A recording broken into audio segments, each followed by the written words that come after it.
Hello' guys, আজিৰ বিষয়বস্তু হ'ল কইল বাৰ্ড পালন কৰা। কইল বাৰ্ড পালন কৰি সঁচাকৈ লাভৱান্বিত হ'ব পাৰোঁনে? বহুতৰ এনেকুৱা কুৱেশ্যন থাকে মনত। কাৰণ কিয়নো এনেকুৱা ময়ো প্ৰথমে ভাবিছিলোঁ যে কইল বাৰ্ড পালন কৰি লাভৱান হ'ব পাৰি জানো। কিন্তু এতিয়া মই নিজৰ অভিজ্ঞতাৰ ফালৰ পৰা কৈ আছোঁ, কইল বাৰ্ড কিন্তু যদি আপুনি নিজে আজৰিৰ সময়ত বহি আছে বা তেনেকুৱা কাম বন নাই, তেনেহ'লে আপুনিও ঘৰত কৰি চাব পাৰে। কিয়নো মই ইয়াৰ পৰা ভালেখিনি লাভৱান্বিত হৈছোঁ। মই ইয়াত চাই আছে যে আপোনালোকে স্ক্ৰীণত, ইয়াত 200মান পোৱালি মই আনিছিলোঁ।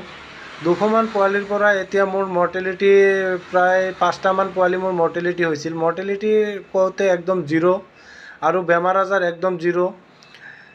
এতিয়া মই চবকেইটাৰ পৰা আজি 40 দিন পাৰ হ'ল। আজি এতিয়া মই আপোনাৰ ভালেখিনি কণী পাই আছোঁ। 80+ মই কণী পাই আছোঁ এইবিলাকৰ পৰা।